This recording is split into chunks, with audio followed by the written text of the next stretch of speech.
Gymnastics is ranked as the 15th most dangerous Olympic sport, but that doesn't tell you the full story. Because the average female gymnast is injured 2.6 times per season, giving it a higher injury rate than college football. And in this sport, things can go very wrong very fast. Saman landed on her head, the impact crushing her vertebrae and leaving her completely paralyzed from the neck down. Today, we're counting down the 4 most dangerous disciplines in women's gymnastics, from the least risky to the ones that have a history of life-ending injuries. First up is the balance beam. While it's considered the most difficult of the 4, it only accounts for 12% of recorded injuries. A beam routine lasts 90 seconds and has 4 key requirements.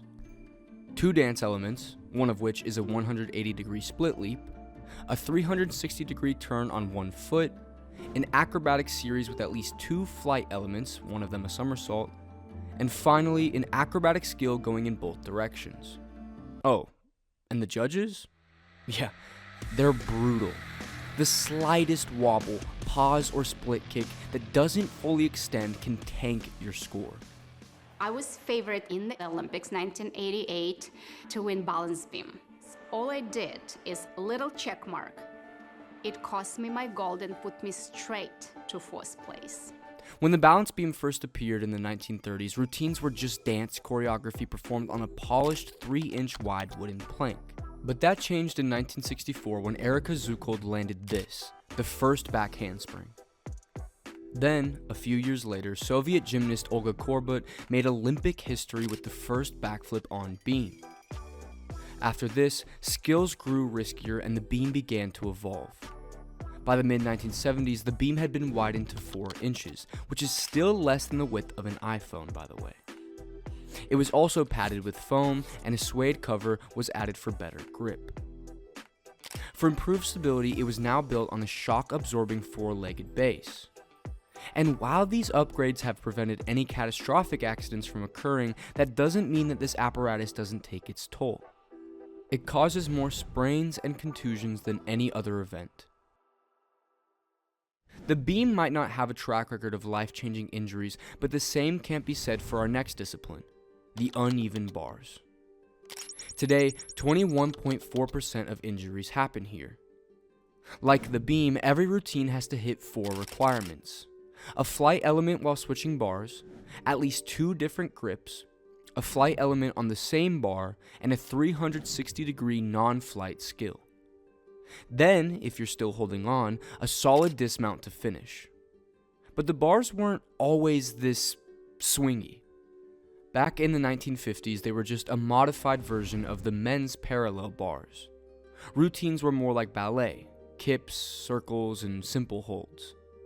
Then the 70s came along and things started to go in a different direction. The bars became adjustable, reinforced with fiberglass, and anchored down with tension cables. Suddenly, they could flex and absorb more impact. The bars got slimmer too, giving athletes a better grip, and coaches began moving them further apart. All these changes opened the door to bigger and more dangerous skills. The riskiest of which was this. It's known as the Korbut flip, or the dead loop.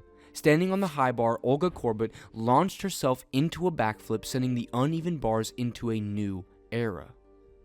It was the end of the balletic routines and the birth of big air acrobatics. But tricks like the dead loop increased the likelihood of something going wrong. Very wrong.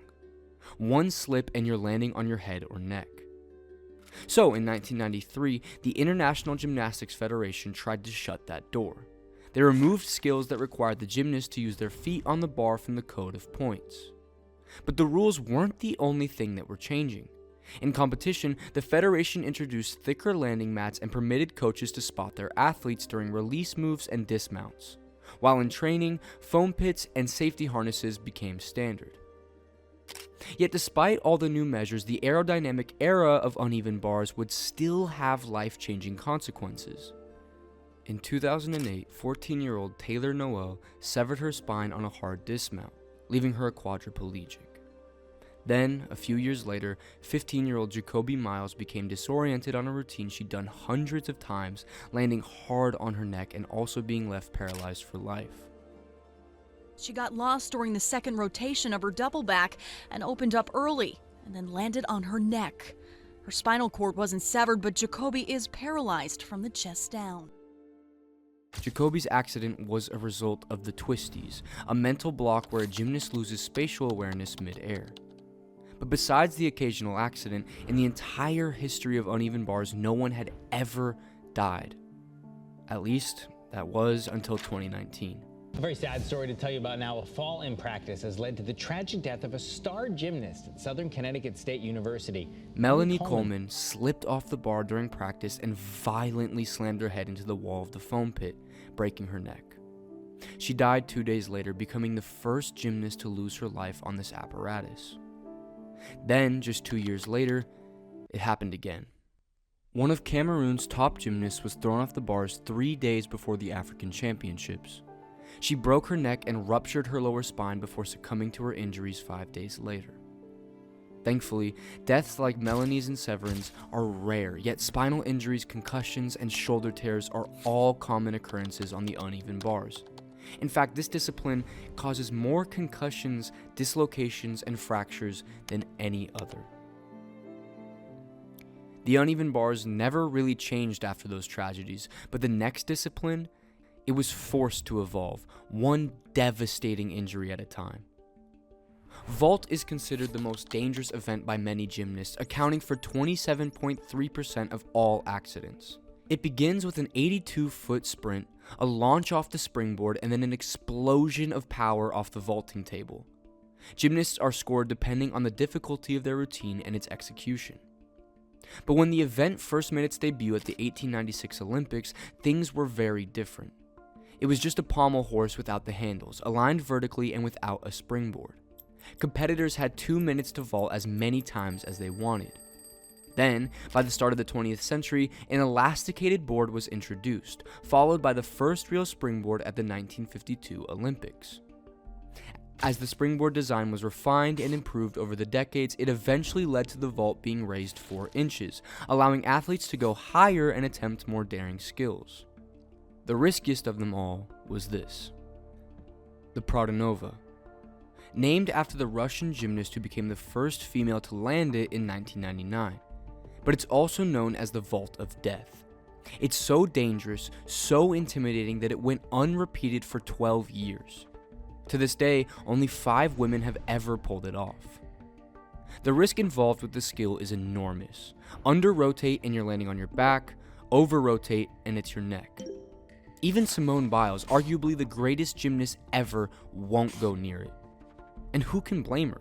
A vault gone wrong has serious consequences, as we found out in 1988. This is Julissa Gomez, a Team USA gymnast practicing the Yurchenko vault. A year later, at the World Sports Fair in Tokyo, she was doing this exact same routine when her foot slipped off the springboard, catapulting her head first into the vault. She was paralyzed instantly, spent 3 years on life support before eventually dying at the age of 18.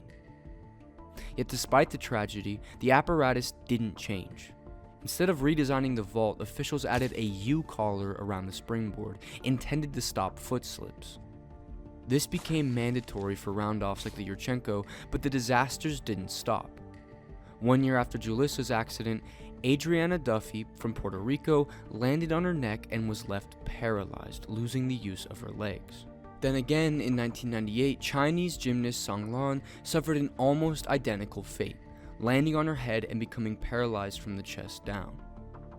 Yet despite the growing list of life-changing incidents, for over a century the vault horse stayed the same. Until 2001, when a massive upgrade was introduced. What's new down here on the floor is the vault table. It's been nicknamed the tongue or the potato chip because of its shape. The coaches say it's a lot safer and it's easier to teach skills on. The new table was now longer and wider, giving gymnasts more margin for error while guiding them to a safer mid-air position. The cushioned U-shaped front is also designed to redirect forces, bouncing gymnasts away from neck-breaking injuries. And the overhaul worked. Since the introduction of the new design, there hasn't been a single death on the vault table, although it's still not without risk. Landings will always punish ankles and knees, and the vault is still the cause of more recurring injuries than any other event. injuries that are very similar to the final and most accident-prone discipline. Floor. 31.1% of all injuries at competition level happen here, and it's not hard to see why when you look at what's crammed into a 90-second routine.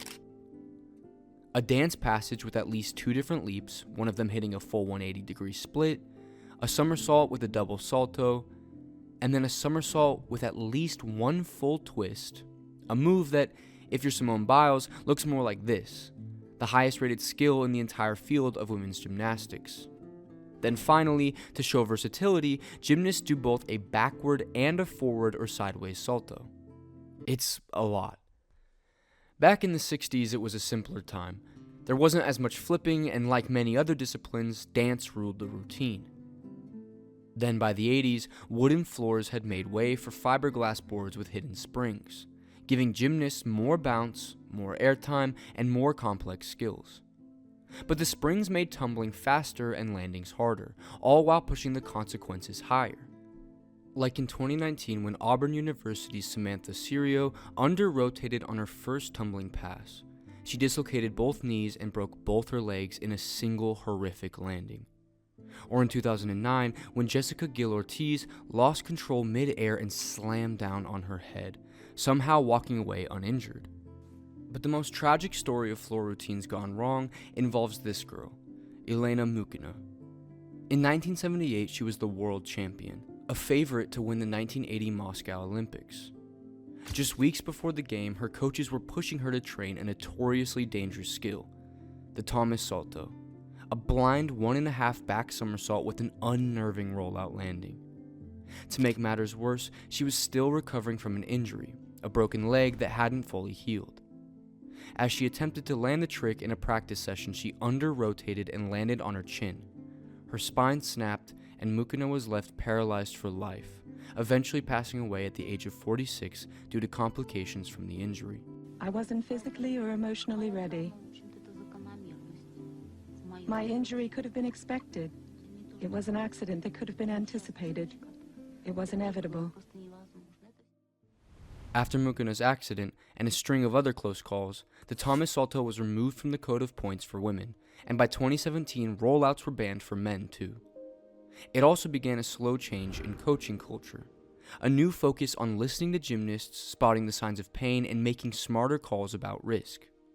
But even with these changes, floor routines have the highest injury rate of any gymnastic discipline.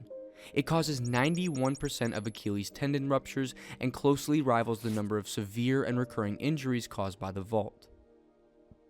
Alright, so you might be wondering why I've only covered women's gymnastics in this video, and there's a pretty simple reason for that. It's because women get injured more often and more severely than men.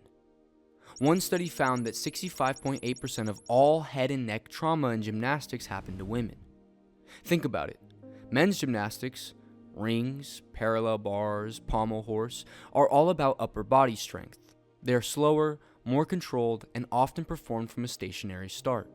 But women's disciplines, floor, vault, beam, and uneven bars, require more explosive power and airtime. And these forces are savage. Even a perfect landing can exert a force of up to 18 times your body weight, and an imperfect landing can put immense stress on your ankles, knees, and spine. But there's another factor here too: age. The average female gymnast starts training long before puberty, and by the time they hit their peak, they've already absorbed years of repetitive stress on growing bones and joints. Now, that's not to say men's gymnastics is risk-free, but when you're talking about the volume of injuries, their severity, and careers cut short, women's events take the heaviest toll. If you want me to dive into the damage men's gymnastics can cause and how those disciplines have evolved, let me know in the comments and I'll cover it in another video.